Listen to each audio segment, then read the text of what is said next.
الحمد لله والصلاة والسلام على رسول الله وعلى آله وصحبه ومن والاه. أشهد أن لا إله إلا الله وحده لا شريك له وأشهد أن محمدا عبده ورسوله وهو حبيبه وصفيه خليله وبعد. السلام عليكم ورحمة الله وبركاته. Ketahuilah bahwasanya dalam sekalian ibadah yang diberi oleh Allah Subhanahu wa taala dengan ganjaran pahala yang paling banyak sekali adalah ibadah dan salat. Seperti mana apabila kita salat, pahala itu berterusan diberi oleh Allah Subhanahu wa taala walaupun kita telah selesai salat. Bahkan seseorang apabila dia mendirikan salat, niat untuk salat itu adalah pahala. Dia membaca dengan apa yang diperintah, yang diwajibkan baginya untuk membaca, pasti juga akan dapat pahalanya. Seperti mana pahala dalam lafaz Allahu Akbar ada pahalanya. Begitu juga Allah Subhanahu wa taala memberi ganjaran pahala. Tak dalam mana apabila dia membaca dikaitkan dengan penghayatannya, kefahamannya, tadabburnya, juga ditambahi dengan pahala daripada Allah Subhanahu wa taala. Selain daripada itu, apabila dia beribadah pada bahagian yang lain dalam solat, seperti mana dia rukuk, dia i'tidal, dia sujud, juga diberi pahala oleh Allah Subhanahu wa taala.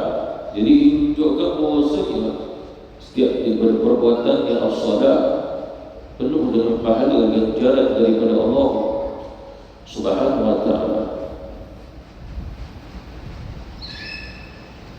Akan tetapi sesuatu yang jauh lebih istimewa dalam salat tersebut adalah ketenangan yang diberi oleh Allah Subhanahu wa taala. Kerana pada hakikatnya kita tidak boleh memberi ketenangan pada manusia yang lain. Seseorang dalam keadaan halu'an, keluh kesah, bimbang, gelisah, lalu sekadar dengan perkataan tenang, juga tidak akan dapat menenangkan dia. Disebabkan ketenangan itu bukan pada fizikal, duduk diam, tetapi ketenangan itu disifatkan pada hatinya.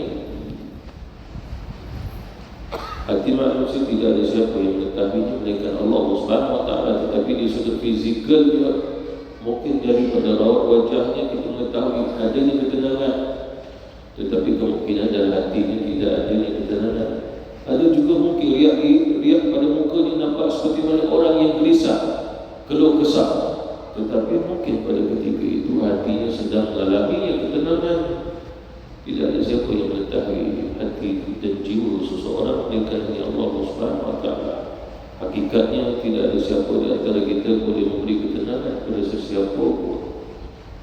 Walaupun itu Allah Subhanahu wa taala apabila dia menghendaki seseorang yang memiliki jiwa yang tenang lalu dilihat oleh orang yang dalam keadaan keluh kesah, memberi ketenangan buat dia. Apa maksudnya di sini? Kesan. Seperti mana Allah Subhanahu wa taala menyebut dalam Quran bahawa setiap di kalangan amal-amal orang yang soleh memberi kesan. Seperti mana baginda Rasulullah SAW apabila dilihat oleh mereka walaupun memusuhi Rasulullah pada awalnya, kemudian mencintai Rasulullah SAW. Disebabkan maksudnya dakwah adalah tidak meninggalkan walaupun musuh sekalipun untuk dia melihat baginda Rasulullah SAW. Nabi kita itu rahmatan lil alamin. Tidak boleh dipisahkan Nabi dengan umatnya, walaupun mereka adalah musuhnya Allah dan Rasul. Tidak boleh dipisahkan. Kerana Rasulullah rahmatan lil alamin. Seperti mana contoh kita lihat pada dakwah Rasulullah di Mekah. Awal dakwah Rasulullah SAW di Mekah, kebanyakan mereka menolak Nabi sampai mereka membunuh Rasulullah SAW. Seperti mana Sayyidina Umar membenci Rasulullah, disiapkan pedangnya untuk membunuh Rasulullah bila ada peluang. Begitu juga Abu Sufyan, begitu juga betapa ramainya yang memusuhi Rasulullah SAW pada awal dakwah Rasulullah di Mekah. Bahkan penduduk Taif juga menolak Rasulullah SAW dan memusuhi Nabi. Dia memusuhi seorang kekasih Allah, seorang Nabi, seorang Rasul, rahmatan lil alamin. Mereka memusuhinya. Akan tetapi di sudut dakwah Islamiyah, wa man ahsanu qawlan mimman da'a ila Allah. Da'a ila Allah maksudnya Rasulullah hadir, Nabi memperlihatkan diri dia walaupun pada musuh yang membenci Nabi. Dia benci Nabi, dia memusuhi Nabi, biar dia tengok Nabi. Kerana Allah melarang memisahkan Rasulullah dengan umatnya. Quran itu dzalikal kitab la raiba fihi hudan lil muttaqin. Quran itu syifa'u lima fis sudur, syifa, penawar dalam hati. Lalu sekiranya Quran itu dikhususkan bagi orang yang beriman, maka orang beriman akan bertambah imannya. Lalu bagaimana keadaan orang yang kafir? Mereka juga memerlukan Quran menjadi syifa bagi mereka. Itu dan Nabi rahmatul alamin. Oleh kerana itulah keburukan yang terbesar akhir zaman adalah manusia memisahkan umat ini daripada Rasulullah.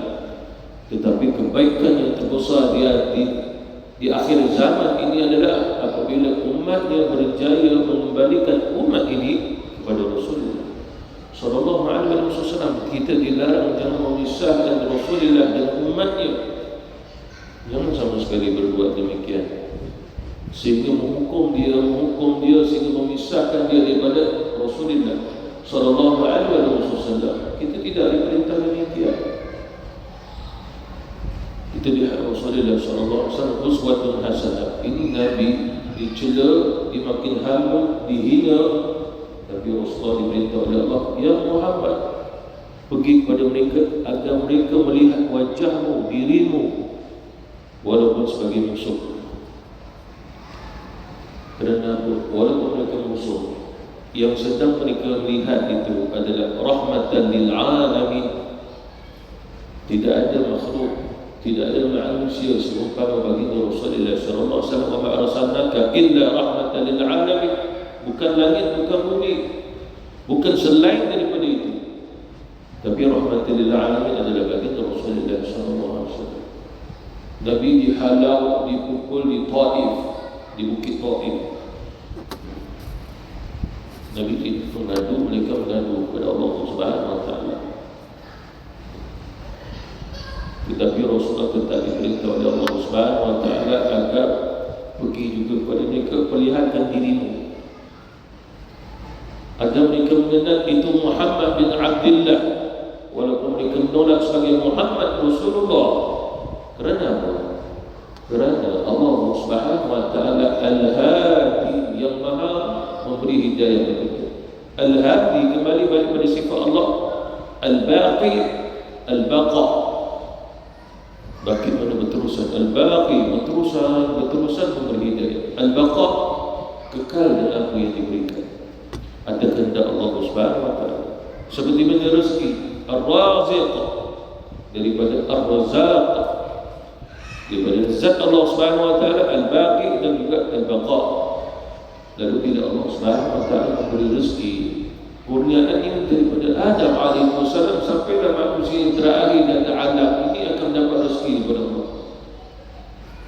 Mana rezeki ini khususannya tidak melalui pengkhususan pada zaman dahulu yang terdahulu, bahkan sampai manusia akhir zaman juga mendapat rezeki daripada Allah.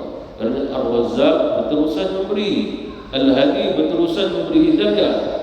Lalu apa maksudnya? Jangan dibimbangkan tentang orang yang memusuhi Rasulullah sallallahu alaihi wasallam. Kerana Allah Al-Hadi, yang Maha memberi petunjuk. Sekiranya logik akal, kalau sekiranya warga Taif itu memukul Nabi, paling kayu, paling batu kepada Rasulullah, meludahi Nabi, oh ini dah kejahatan. Tidak perlu dakwah kepada mereka. biar mereka mati kafir, biar mereka mati dan dihukum seluruhnya masuk dalam neraka, anak beranak semua. Logik berkata demikian akan orang akhir zaman bila melihat satu perbuatan yang salah, terus mereka menghukum. Allah Subhanahu Wa Taala dalam menghadapi orang yang melakukan kesalahan, dia tidak terus menghukum. Mengapa agaknya? Rujukan terbesar kita adalah Al-Quran, kehidupan baginda Rasulullah seperti mana yang disumpah kepada Allah, wal 'asri innal insana lafi khusrin illa alladhina amanu wa 'amilus shalihat wa tawassaw bil haqqi wa tawassaw bis sabr. Wal 'asri, Allah bersumpah kerana turunnya Quran pada zaman Nabi, mana waktu dan masa itu adalah waktu zamannya Nabi. Jadi masa kehidupan baginda Rasulullah, bila Allah Subhanahu Wa Taala bersumpah tentang kehidupan Nabi, masa zaman Nabi, menunjukkan itulah waktu zaman yang perlu dijadikan rujukan bagi kita. Bukan sekadar mempelajari sirah Rasulullah sallallahu alaihi wasallam, tapi sirah itu ada dalam Quran, Quran itu adalah sirah Rasulullah. Lalu kita lihat, kerana orang akhir zaman pemikirannya tidak sama dengan perjalanan Quran dan juga sirah baginda Rasulullah sallallahu alaihi wasallam. Kerana mereka ini banyak memisahkan Rasulullah dengan umatnya, memisahkan Rasul daripada umatnya, seolah-olah Islam ini agama kita, tidak terlibat pada orang yang lain. Sedangkan dakwah itu adalah memanggil manusia kepada Allah Subhanahu Wa Taala, dan tidak boleh memisahkan manusia. Oleh kerana itu kita perlu dakwah. Nabi uswatun hasanah dalam dakwah. Kepada siapa Nabi dakwah? Musuhnya. Biar mereka melihat wajah Rasulullah, kerana wajah Rasulullah tidak ada pada wajah-wajah yang lain. Tidak ada seorang manusia yang mempunyai wajah yang paling tampan, yang paling cantik dengan Rasulullah. Ini musuh. Lihat wajah Rasulullah, lihat dulu, sehingga mereka terakam wajah Rasulullah SAW. Tidak ada wajah yang memiliki cahaya seperti mana cahaya yang ada pada wajah Rasulullah. Biar mereka lihat dulu. Disebabkan ada di antara para sahabat Rasulullah, waktu dia kafir, dia melihat wajah Rasulullah ada cahaya, tapi belum masuk Islam, bahkan jadi musuh. Kemudian akhirnya masuk Islam. Dia bercerita, sebelum aku masuk Islam, aku melihat wajah Rasulullah dengan rasa benciku, tetapi wajahnya bercahaya, tidak boleh dipadam. Cahaya pada Rasulullah, pada wajahnya tidak boleh dipadam. Kefasihan lidahnya tidak boleh dipadam. Kerana tidak ada manusia serupa baginda Rasulullah, diakui oleh musuh termasuk Abu Jahal sekalipun. Abu Jahal, kamu menghadapi Muhammad beberapa kali, aku pendapatku lidahnya sangat fasih. Aku tidak pernah menjumpai orang sebijak dia. Lalu mengapanya Abu Jahal memusuhi Rasulullah SAW? Kerana asabiyah, keturunan. Kerana Rasulullah memanggil manusia menyembah Allah.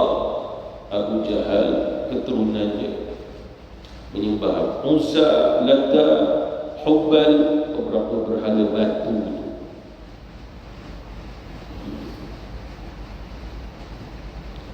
Tetapi kita lihat dengan takdir Allah Subhanahu Wa Taala, yang ramai memusuhi Nabi akhirnya ramai-ramai menjadi sahabat baginda Rasulullah sallallahu alaihi wasallam, sehingga mereka hijrah dengan Nabi. Sehingga Allah turunkan ayat Quran, kuntum khairu ummatin ukhrijat lin-nas, kamu sebaik-baik umat yang dikeluarkan oleh Allah Subhanahu Wa Taala. Kamu adalah sebaik-baik umat. Kita umat yang 70, umat yang terbaik adalah umat yang 70 ni, umat baginda Nabi sallallahu alaihi wasallam, yang dulu adalah musuhnya Nabi, musuhnya Allah dan Rasul. Pada 8 hijrah masuk ke Mekah, Nabi dengan para sahabat masuk ke Mekah yang dinamai Fathul Mekah. Kemana Nabi pergi? Ke tempat yang mana orang pernah meludah Nabi, memukul Nabi di Bukit Taif. Nabi pergi naik, mereka lihat wajah Rasul. Ini Muhammad. Rasulullah dakwah. Akhirnya seluruh warga Taif masuk Islam. Radhiyallahu anhum ajma'in. Apa maksudnya di sini? Kita mau mengajar kita bagaimana kita menghadapi musuh Allah dan Rasul. Tetapi hendaklah kita mengetahui bagaimana pula Allah menghadapi musuh-musuh dia sendiri. Adakah Allah Subhanahu wa taala terus menghukum warga Taif? Jawapannya tidak. Adakah Allah Subhanahu wa taala terus menghukum warga Mekah yang kufur kepada Allah? Jawapannya tidak. Lalu apa yang dilakukan oleh Allah Subhanahu wa taala? Allah Subhanahu wa taala membuka dua pintu.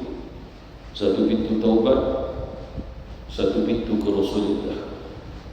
Barang siapa nak bertaubat kerana kefahamannya atas Islam, maka Allah pun terima.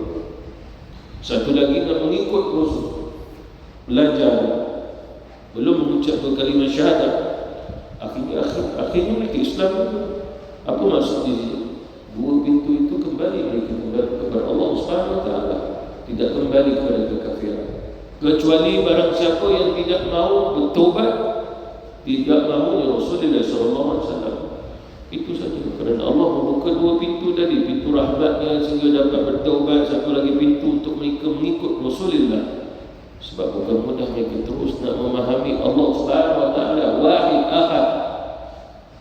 Oleh kerana itulah dalam hadis disebutkan ada di antara para sahabat Rasulullah kerana ikut Nabi, tapi mereka belum lagi betul-betul mengenal Allah Subhanahu wa taala yang wahid, yang ahad.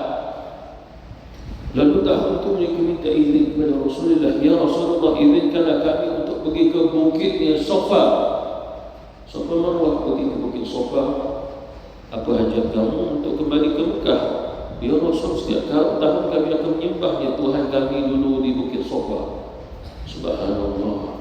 Maknanya ada di antara mereka mengikut Rasulullah tapi belum lagi kenal Islam.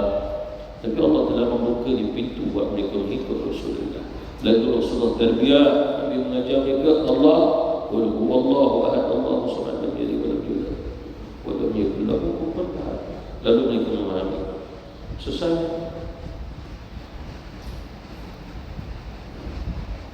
Seperti mana Allah Subhanahu wa taala menghadapi musuhnya, yaghfiru liman yasha wa yu'adzibu man yasha. Allah terkendali memberikan ampunan kepada mereka melalui rahmat. Allah bagi mereka hidayah. Seperti mana contoh Abu Sufyan, Hindud, Washi, ini terlibat dalam membunuh Sayyidina Hamzah dalam peperangan Uhud. Tapi semua masuk Islam dan semuanya asalnya adalah musuh Allah dan Rasul. Satu kisah, pada zaman sebelum datangnya kerajaan Saudi, jadi sebelum itu dinamakan sebagai Hijaz, Mekah, Madinah, Syam, Yaman, itu disebut sebagai bahagian Hijaz, seperti mana kata Imam Syafi'i. Lalu berterusan sebelum adanya kerajaan Saudi, ulama berfatwa diharuskan untuk melihatnya jenazahnya syuhada di Uhud.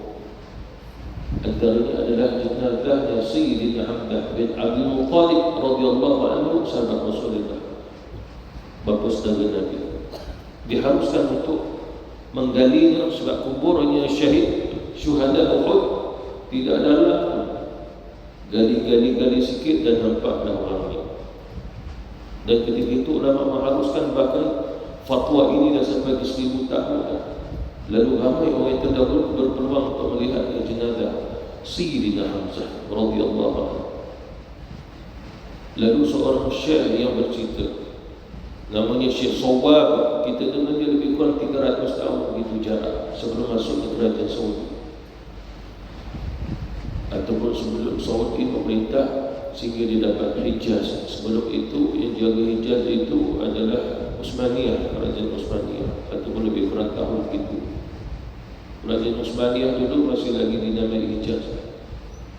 Runtuh di Utsmaniyah, maksudnya Saud, tidak ada lagi Hijaz. Mereka dinamai Saudi. Lalu Syekh ini bercerita, aku bersama jamaah-jamaah, aku sendiri menyaksikan jenazah Sayyidina Hamzah. Adapun Sayyidina Hamzah yang aku lihat, tubuhnya besar, tinggi, besar banyak. Aku melihat telinganya ini putus, dah robek putus, hidungnya pun putus, kemudian di bahagian perutnya pun pecah seperti dirobek. Ada kesan orang seperti mana orang membuka perutnya sampai bahagian dada. Disebabkan tombak yang mana Wahsy membunuhnya Sayyidina Hamzah itu dengan dia membalik tombak pergi ke dada Sayyidina Hamzah, lalu ditarik, dia dirobek ke dada dia. Lalu kedua tangannya Sayyidina Hamzah berada di atas dada Qiyam. Lalu kami mengangkat tangannya untuk lihat dada dia atau pembahagian badannya. Lalu kami melihat keadaan dadanya pecah, perutnya pecah. Kemudian suatu kami mengangkat tangannya mengalir darah. Dan darah itu sangat-sangat harum seperti kasturi.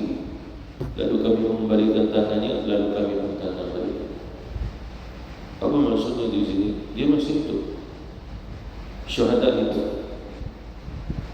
Jarak antara kisah itu yang dicerita kepada Ibu Zaidah sehinggalah wafatnya Sayyidina Hamzah pada peperangan Uhud, syahidnya Sayyidina Hamzah pada peperangan Uhud 1400 tahun.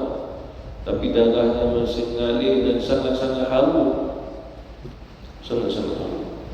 Kerana apa agaknya? Itulah ganjaran bagi orang yang syahid sebagai syuhada. Kerana mereka bal ahya, bahkan mereka masih hidup. Walakin la tash'urun, kamu tidak tahu kehidupan mereka. Seperti mana orang yang syahid di Palestin lalu diberi angka lebih 20,000 sekarang. Lalu kita mengatakan banyak yang orang mati di sana. Tidak, mereka itulah orang yang hidup. Wala taqulu lima yuqtalu fi sabilillah amwat bal ahya walakin la tash'urun. Jangan kamu mengatakan orang yang gugur di perang itu sebagai orang yang telah mati. Bal ahya walakin la tash'urun, bahkan mereka masih hidup cuma kamu tak tahu kehidupan. Ini kehidupan mereka bersama Allah. Lalu apa yang dikatakan di situ? Wala taqulu lima yuqtalu fi sabilillah amwat. Allah melarang kita jangan kata mereka semua dah mati dibunuh di Israel yang ghalib ataupun dibunuhnya Zionis. Padahal Allah kata bal ahya, mereka masih hidup. Hakikatnya mereka dah hidup. Mereka sedang hidup. Mereka syuhada. Dia sudah akidah dan sunnah wal jamaah. Orang yang mati syahid, orang yang syahid, jenazah mereka dibiarkan oleh Allah hidup. Maksudnya adalah walaupun berlakunya kiamat, badan mereka tak musnah. Mereka berada dalam barzah, ulat tanah tak memakannya. Buktinya seperti mananya jenazahnya Sayyidina Hamzah. Bahkan bukan sekadar jenazahnya Sayyidina Hamzah, bahkan apabila digali berapa lagi makamnya para sahabat di Uhud, dijumpai semua dalam keadaan seperti mana baru berlaku. Semuanya harum, semua harum kasturi. Orang Arab bila ditanya kalau sekiranya wangian ini yang mana paling harum, dia kata kasturi. Rasulullah yang bau Nabi lagi harum daripada kasturi. Apa maksudnya di sini? Itulah Allah Subhanahu wa taala mengajar kita adab dalam Quran, yakni beradab bagi dengan orang-orang yang syuhada. Jangan kata mereka mati. Jangan mengatakan jumlah yang terbunuh seperti mana yang kita faham, dibom, ditembak. Tidak, mereka di sisi Allah ahya, masih hidup. Itu adab kita dengan para syuhada. Quran mengajar demikian. Selain daripada itu, seperti mana yang disebutkan pada muqaddimah tadi, kita tidak akan mampu membuatkan seseorang jadi tenang sehinggalah berjayanya kita membawanya kepada Allah sehingga dia mengerti Allah, maka jiwanya akan tenang. Sebab Allah Subhanahu wa taala berfirman, "Ala bi dzikrillah tatma'innul qulub." Ingatlah bahwasanya mengerti Allah, hati jiwa akan jadi tenang. Maknanya kita nak menenangkan dia mustahil. Tetapi membawanya untuk dia mengingati Allah, dengannya maka dia akan tenang. Maknanya tenang itu kerana mengingati Allah. Tenangnya kerana berjaya dalam solat. Seperti mana Allah Subhanahu wa taala sebut dalam Quran. Bismillah.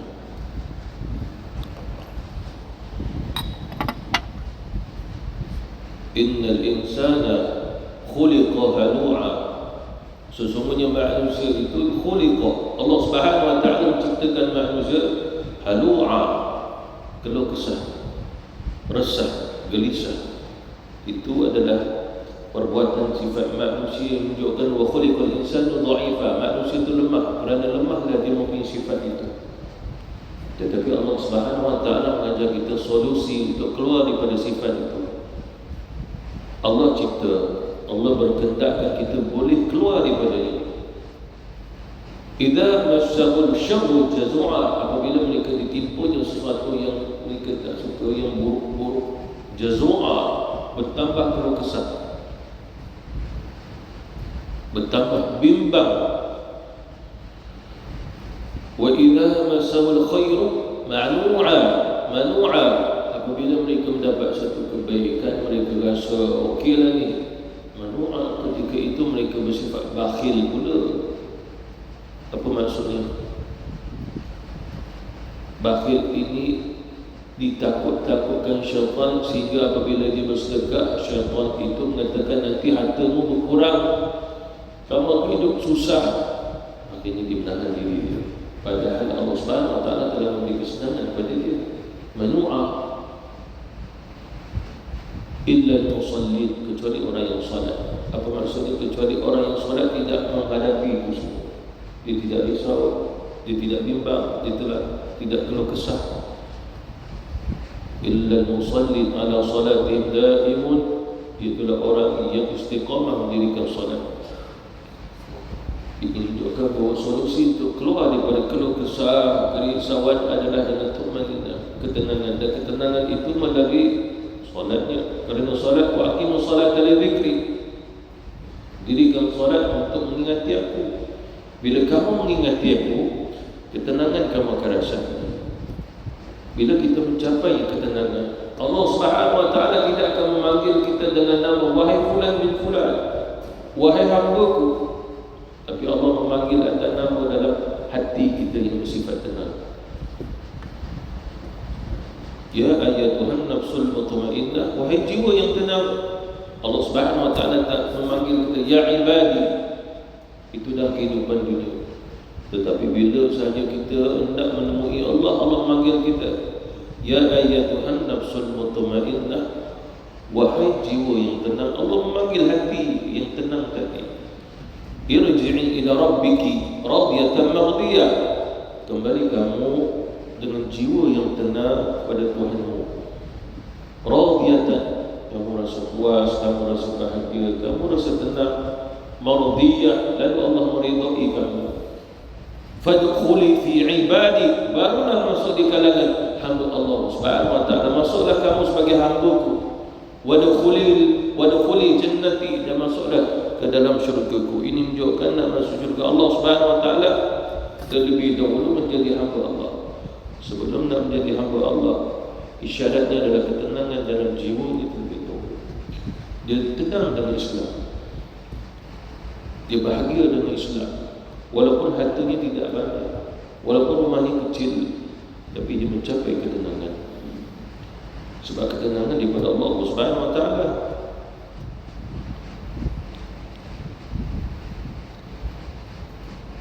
Seperti mana tenangnya dia dengan sifat redha atas takdir Allah Subhanahu Wa Taala. Kerana kebahagiaan mempunyai ta'rif dia, dan tidak dikatakan kebahagiaan itu adalah orang yang tak pernah nangis, tak pernah sedih, tak pernah bimbang, tak pernah gelisah. Tidak, sebenarnya ta'rifnya kebahagiaan, dia akan diuji oleh Allah sehingga dia sedih, dia tidak tenang, dia itu, dia ini. Tapi Allah Subhanahu Wa Taala mengajar dia solusi untuk keluar daripada itu semua melalui kitab Allah. Kitab Allah Subhanahu Wa Taala. Sebab Rasulullah bersabda, nazalat as-sakinatu nazalat fil Quran, diturunkan akan ketenangan ada dalam Quran. Seperti mana Rasulullah, Nabi adalah uswatun hasanah buat kita. Uswatun hasanah.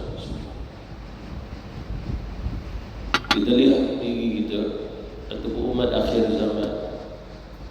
Kalau ditanya, adakah kamu mahu kebahagiaan, ketenangan dalam kehidupan? Ya, mahu. Itu yang saya dambakan.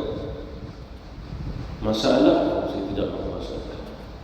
Kalau boleh zero tanpa masalah, macam zero interest juga lah. Zero tanpa masalah. Kamu mencintai Rasulullah, ya. Kamu kenal Rasul, Iyalah. Tetapi Allah memuji Rasulullah berbagai jenis masalah. Lalu Nabi dapat keluar pada masalah itu dengan kitab Allah. Lepas tu datang masalah yang lain, Nabi keluar dengan Al-Quran, kitab Allah. Lepas tu datang masalah yang lain, Nabi dapat keluar dengan kitab Allah. Kamu pula nak zero tanpa masalah, sedangkan kamu mengaku mencintai Rasulullah.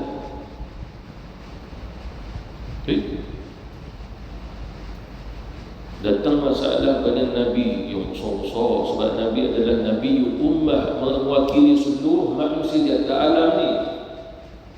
Semua melalui Rasulullah. Itu rahmatan lil alamin. Kerana Islam melalui Rasulullah pada ketika itu. Mana ada tersebar agama Islam yang lain? Semua mesti melalui Rasulullah. Lalu beban yang dibawa oleh Rasulullah sangat besar. Bagaimana Nabi nak keluar pada beban itu? Daripada Quran keluar. Kemudian datang pula perintah yang lain. Bagaimana Nabi nak keluar daripadanya? Quran. Lalu kita pula apabila Allah memuji dengan masalah, kita nak keluar tapi tanpanya Quran, maka jawapannya kita tidak akan dapat keluar sampai bila-bila. Seperti mana Allah Subhanahu wa taala menyatakan ala bi dzikrillah tatma'innul qulub, iaitu hati itu ada hubungan dengan Allah, ada ketenangan. Ini jawapan bahawasanya kita tidak akan pernah melihat orang yang tenang sekiranya dia jauh daripada Allah. Dia tidak ada dengan Allah, tidak ada hubungan dengan Allah, dan kita tidak akan pernah mengatakan dia tenang. Sebab Allah kata orang yang dengan Allah dia yang tenang. Itu jawapan daripada kita Allah Subhanahu wa taala. Lalu orang yang syirik pada Allah, tidak sujud pada Allah, jangan dikatakan mereka juga diberi ketenangan. Allah menjawabnya bahawa orang yang diberi hakikat ketenangan adalah orang yang mengerti Allah. Adakah mereka mengerti Allah Subhanahu wa taala? Jawapannya tidak. Jadi ketenangan tidak ada pada mereka. Melainkan adalah was-was daripada syaitan yang menggambarkan kehidupan bahagia buat mereka, agar mereka kekal dengan agama mereka. Jadi kita lihat Rasulullah SAW itu sambung kisah da'wat Nabi. Cerita Sayyidina Hamzah. Lalu soalannya, siapa yang membunuh Washi, hamba kepada Hindun? Hindun siapa? Isteri kepadanya Abu Sufyan. Siapa Abu Sufyan? Musuh Allah dan Rasul. Siapa Hindun? Musuh Allah dan Rasul. Siapa Washi? Musuh Allah dan Rasul. Membunuh Sayyidina Hamzah, membunuh dia kekasih Rasulullah SAW. Itu bagus saudara Nabi usianya hampir dengan Rasulullah SAW. Nabi berbesar dengan Sayyidina Hamzah, bermain daripada kecil dengan Sayyidina Hamzah. Tapi itu bapak saudara dia. Lalu bila Rasulullah mendapat tahu Sayyidina Hamzah gugur sebagai syuhada, syahid, Nabi tetap sedih. Dan Nabi mengetahui siapa yang membunuhnya. Antara siapa? Abu Sufyan, Hindun, Washi. Tetapi soalannya, adakah Rasulullah SAW membiarkan musuh-musuh ini sehingga Rasulullah perintah para sahabat pergi cari bunuh mereka? Jawapannya tidak, kerana itu bukan sifat yang rahmatan lil alamin. Rasulullah bersifat dengan sifat Allah Subhanahu wa taala, Raufur Rahim. Laqad ja'akum minallahi nurun wa kitabun mubin. Rasulullah itu nur, cahaya. Nabi bukan membawa kegelapan pada manusia. Laqad ja'akum rasulun min anfusikum azizun 'alaihi ma 'anittum harisun 'alaikum bil mu'minina raufur rahim. Raufur Rahim itulah mereka tiga orang. Rauf, Rahim, Nabi maafkan. Rahim, Nabi kasih dengan dakwah. Apa maksudnya? Nabi pergi dakwah juga pada musuh-musuh itu. Abu Sufyan, Nabi dakwah dia, walaupun Nabi pun tak mau tengok ke dia. Abu Sufyan datang ke Rasul, Nabi balik. Tetapi Rasulullah SAW tetap dakwah dengannya melalui lidah para sahabat, jelaskan kepada mereka tentang Islam dan iman. Akhirnya Abu Sufyan pada malam waktu Mekah dia masuk Islam. 3 hari kemudian Hindun masuk Islam. Siapa yang dakwah kepada Hindun? Suaminya Abu Sufyan. Siapa memberi hidayah kepada mereka? Allah Subhanahu wa taala. Lalu Washi pun lagi keluar, takut dibunuh, dicari sama Islam, dibunuh. Rasulullah bertanya, di mana Washi? logik kata kalau Wahsy itu dah jahat, membunuh Sayyidina Hamzah, membunuh sebulan-bulan sahabat Nabi, biarkan dia mati kafir. Ya Rasulullah, Wahsy lagi sekian-sekian negara dia. Nabi kata tulis surat, bagi tahu pada dia Allah Maha Pengampun. Dia menerima surat tu. Dia jawab balik, ya Muhammad, adakah benar-benar Allah Subhanahu Wa Taala akan memberikan ampunan kepadaku? Sebab dia dapat tahu majikan dia Abu Sufyan dan Hindun masuk Islam. Dia dah takut Abu Sufyan pula bunuh dia. Rupanya surat Rasulullah sampai ke dia. Lepas tu Rasulullah SAW perintah sahabat bacakan kepada dia ayat tu dakwah. Tulis juga ayat, ya ibadi, wahai hambaku, janganlah kamu berputus asa min rahmatillah, makna daripada rahmat Allah Subhanahu Wa Taala. Nabi perintah sahabat tulis. Sehingga Wahsy pun tulis balik dia, ya Muhammad, kalau sekiranya aku masuk Islam, Allah benar-benar menerimaku, mengampunkan dosa-dosaku. Lalu Rasulullah pun perintah sahabat jawab balik surat menyurat. Macam kita berwhatsapp. Akhirnya dia pun sampai ke Madinah, istihad masuk Islam. Wahsy musuh Allah, ada musuh, dia membunuh Sayyidina Hamzah, dia merobek pada Sayyidina Hamzah. Lalu Rasulullah melihat Wahsy solat belakang Nabi. Sekali Nabi pergi, Wahsy keluar, aku tak boleh tengok mukamu, bukan kerana aku benci, pergi kerana teringat pada Sayyidina Hamzah.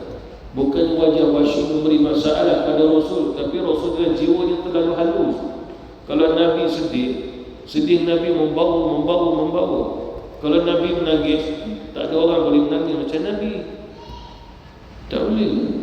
Seperti mana Rasulullah bila beribadah, kata Aisyah, kamu tak boleh tiru ibadah Nabi.